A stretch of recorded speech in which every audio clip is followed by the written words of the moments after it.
El polvo flotaba como diminutas estrellas bajo el rayo de luz que entraba por la claraboya del ático. Martín pasó el dorso de la mano por su frente húmeda, mientras apartaba otra caja de cartón desgastada.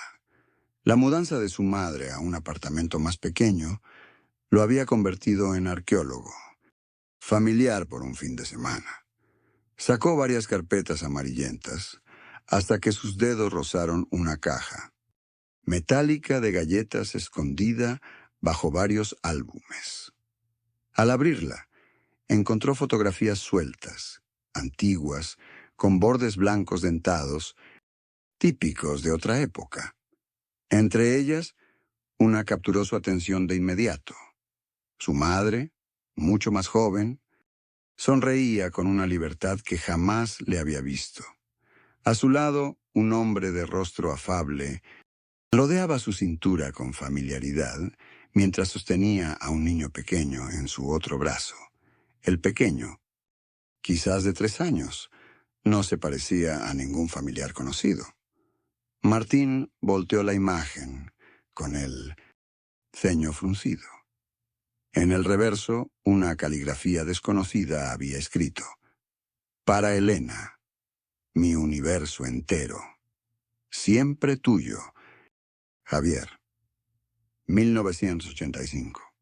3 años antes de su nacimiento. Su pulso se aceleró. La mujer de la fotografía parecía otra persona.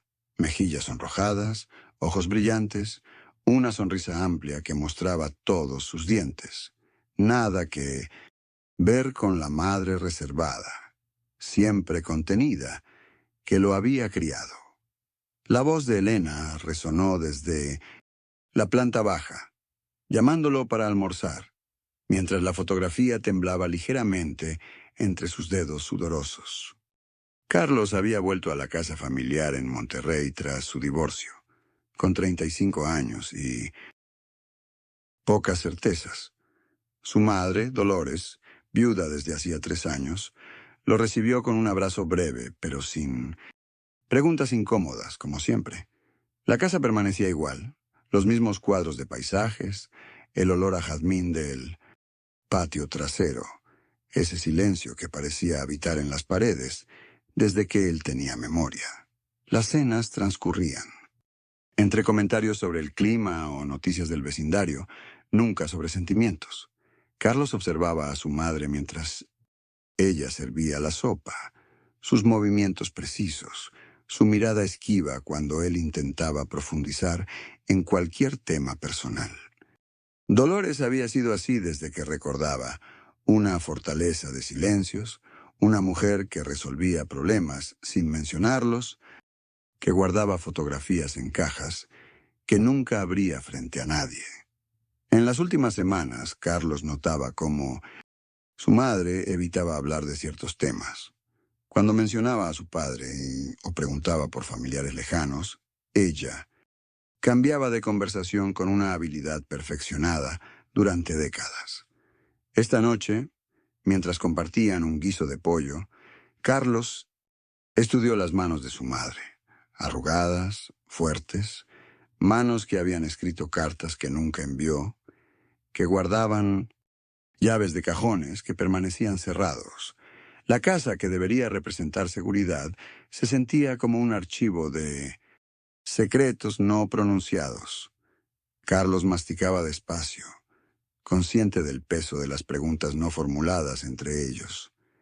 Quizás había regresado no solo por necesidad, sino buscando respuestas a silencios que lo habían formado sin saberlo. El cartero pasó más temprano ese martes. Marisol estaba lavando los platos cuando escuchó el ruido del sobre, deslizándose bajo la puerta. Desde la cocina observó cómo su madre recogía el correo y revisaba distraídamente las facturas hasta que su expresión cambió. Sus manos temblaron levemente mientras sostenía un sobre amarillento con un remitente de Guadalajara. La mujer palideció como si hubiera visto un fantasma. Escondió la carta entre las páginas de una revista, y fingió normalidad cuando notó que Marisol la observaba. Había algo en esos movimientos nerviosos, en la forma apresurada en que guardó el sobre, que despertó la curiosidad de Marisol. Durante el almuerzo, Marisol mencionó casualmente que había visto llegar correspondencia. Su madre masticó lentamente, evitando su mirada, y murmuró algo sobre publicidad sin importancia. Pero cuando Marisol insistió, preguntando directamente por el sobre amarillo, su madre dejó caer el tenedor contra el plato. «Es solo Carlos siendo Carlos», dijo con voz quebrada, levantándose de la mesa para servirse más agua. El nombre resonó en la mente de Marisol. Carlos. El mismo nombre escrito en el reverso de la fotografía escondida. La misma persona que sonreía junto a su madre años atrás. Esa tarde, apenas su madre salió a su clase semanal de tejido, Marisol esperó 5 minutos antes de dirigirse a la habitación principal. El sobre amarillo ya no estaba entre las revistas, pero ella estaba decidida. Si su madre no hablaría, las respuestas tendrían que encontrarlas por sí misma.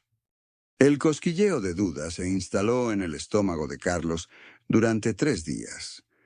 Cada vez que pasaba frente al gabinete de caoba en la habitación de su madre, la inquietud crecía.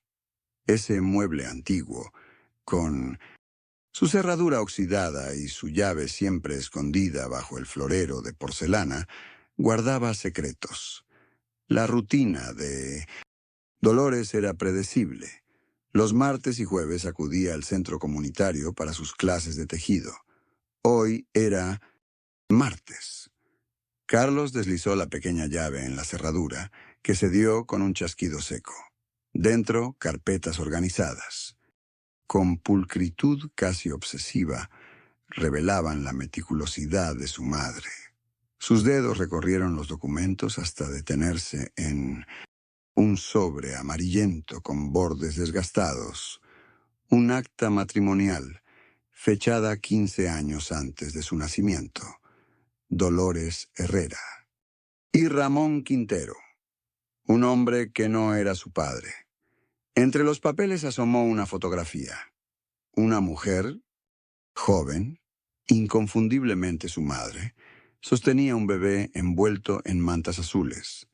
Al reverso, una inscripción descolorida. Alberto. 3 meses. 1982. Carlos hizo cálculos mentales. Si él había nacido en 1988, tenía un hermano mayor. Un hermano del que jamás había escuchado hablar. El sonido de neumáticos sobre la gravilla del jardín le congeló la sangre. Devolvió todo a su sitio con dedos temblorosos, cerrando el gabinete justo cuando la llave de la puerta principal giraba. Mientras fingía leer en la sala, la pregunta ardía en su mente. ¿Confrontar a su madre con la verdad o seguir cavando en el pasado sin su permiso?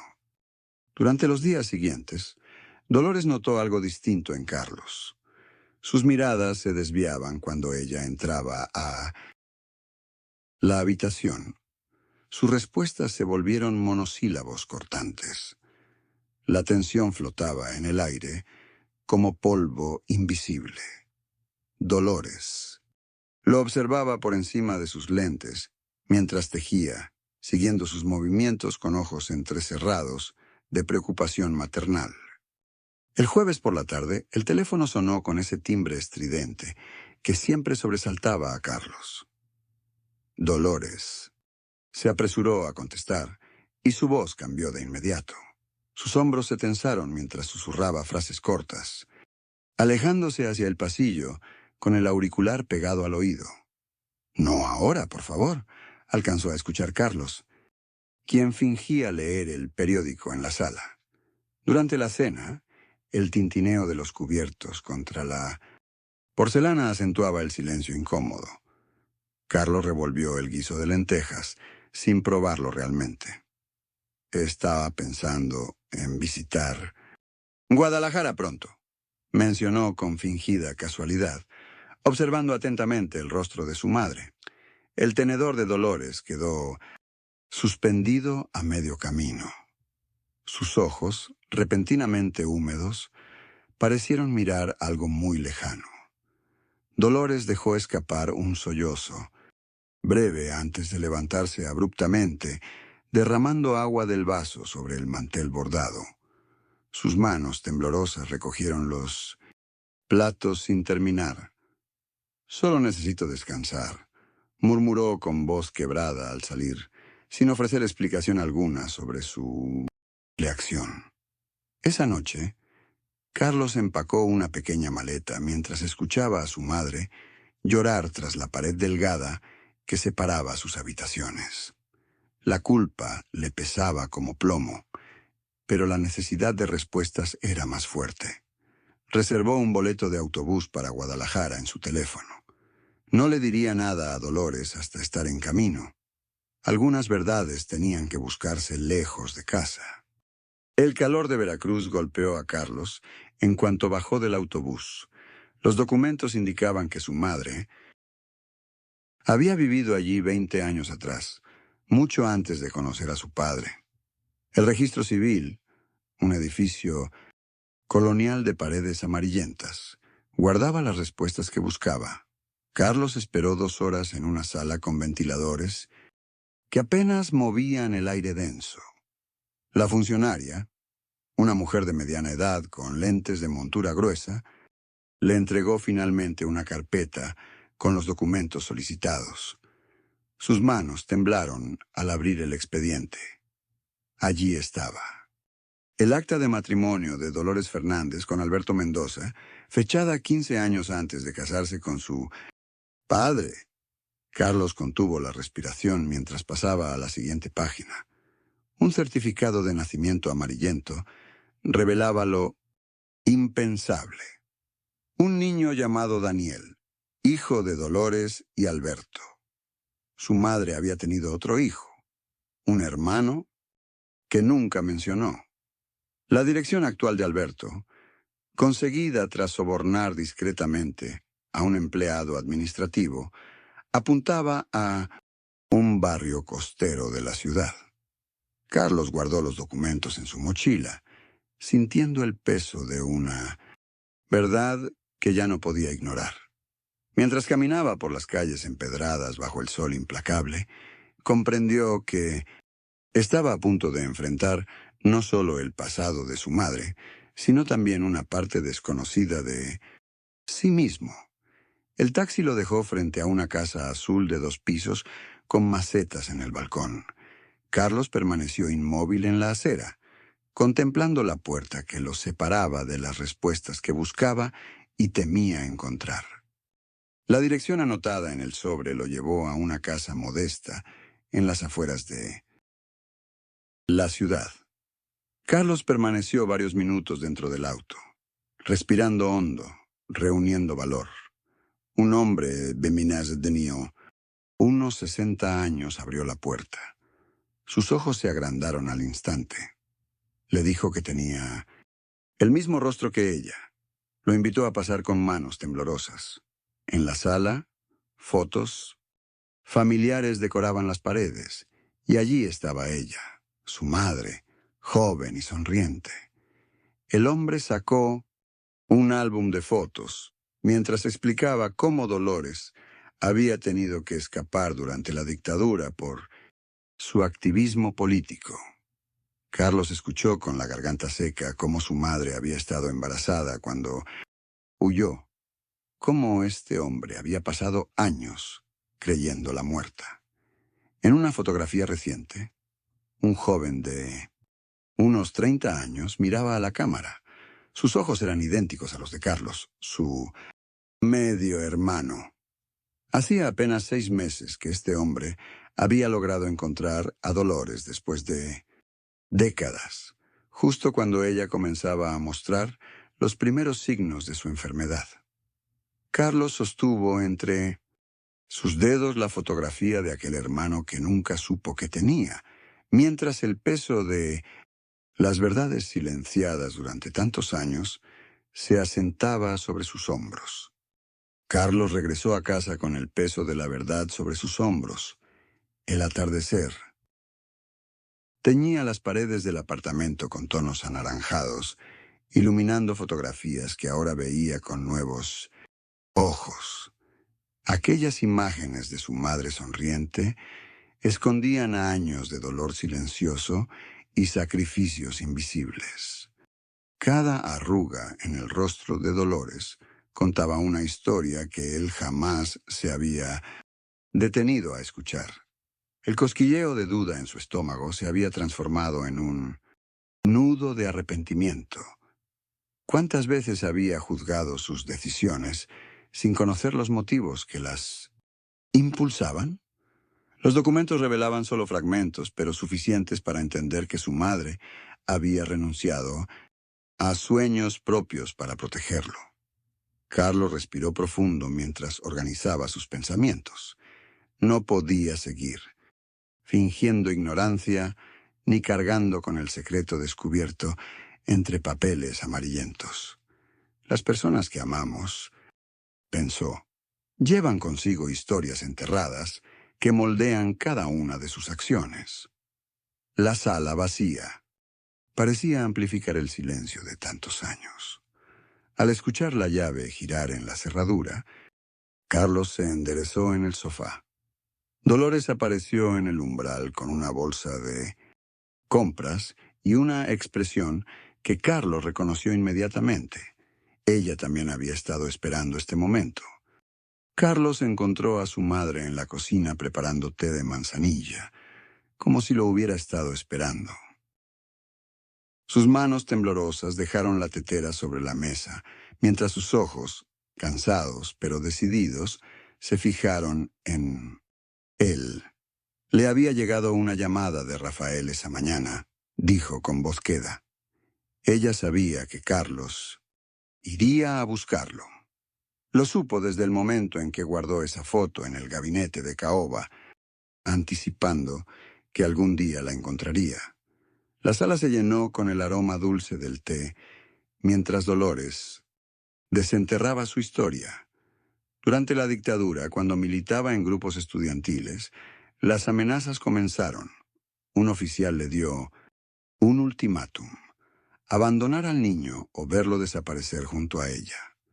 Con apenas 23 años y el terror corriendo por sus venas, entregó a Rafael a su hermana en otra provincia, prometiéndose a sí misma recuperarlo. Cuando el peligro pasara, el tiempo se deslizó entre sus dedos.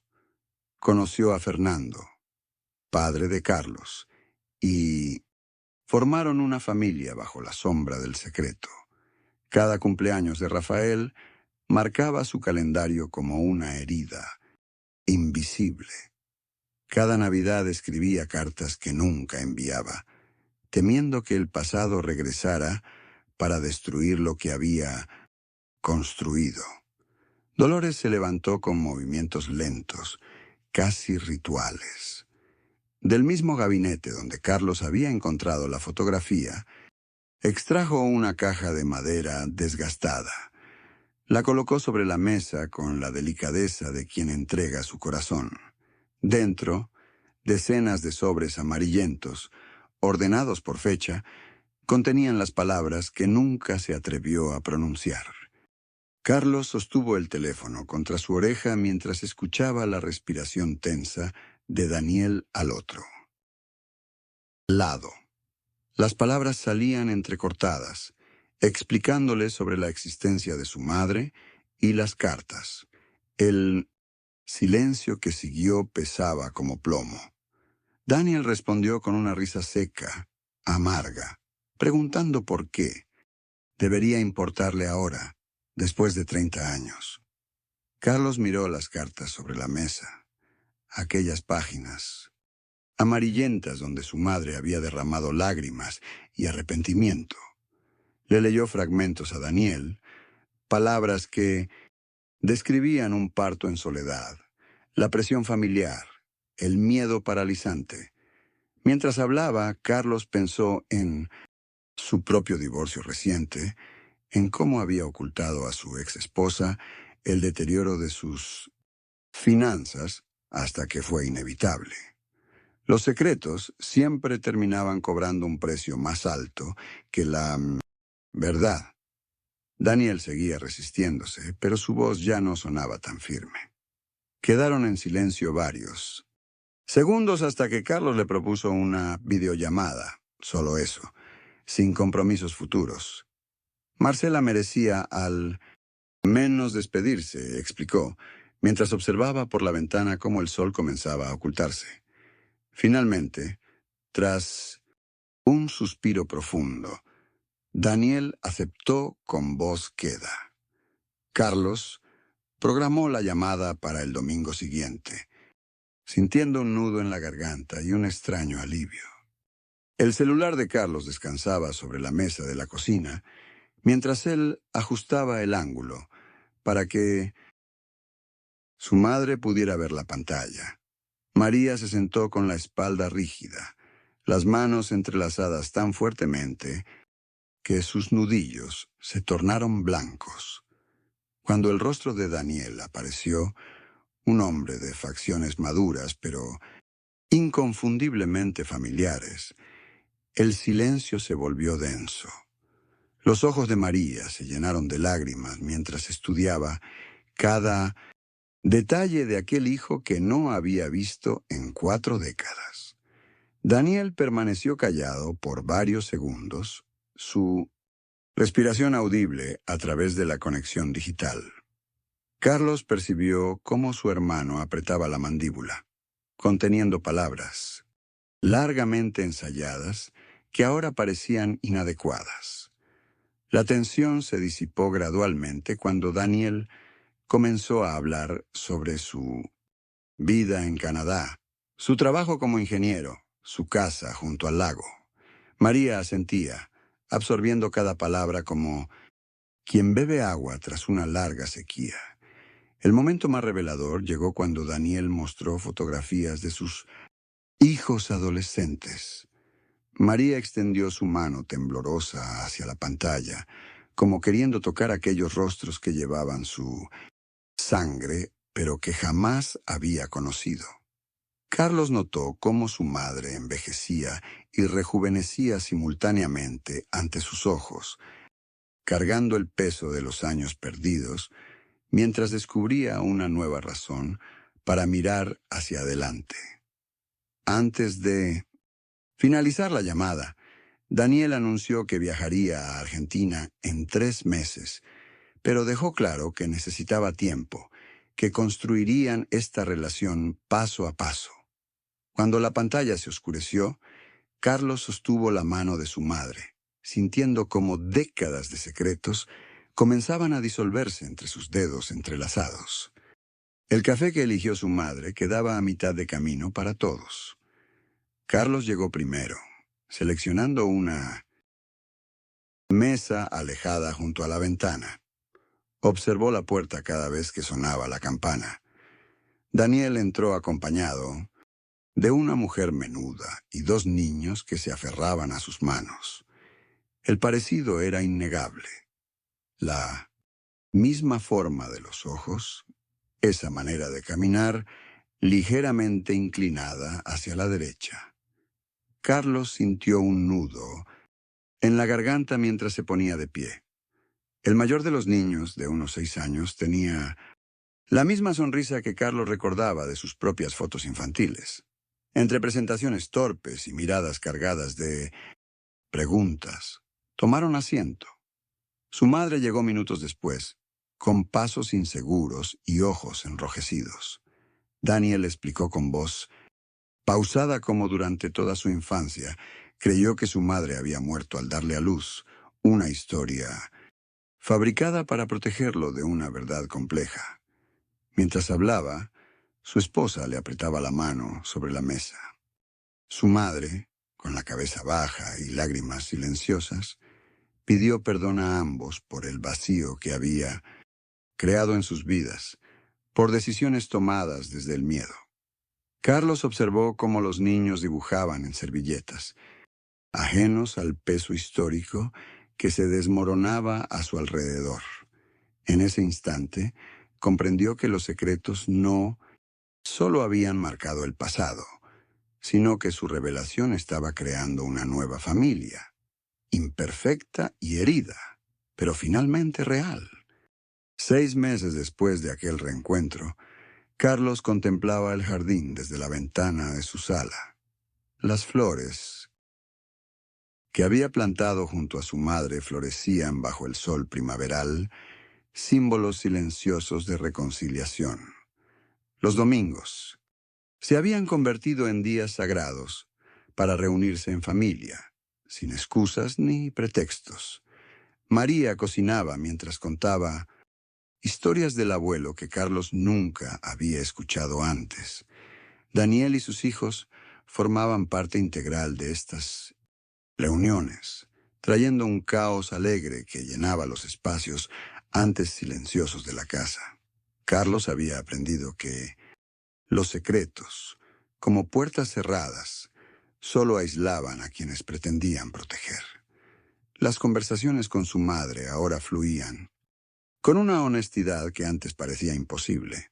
Habían llorado juntos recordando al abuelo y riendo de anécdotas que antes permanecían enterradas. La verdad, aunque dolorosa al principio, había construido puentes donde antes solo existían abismos. En el estante principal de la sala descansaba, ahora enmarcada, aquella fotografía del abuelo junto al mar.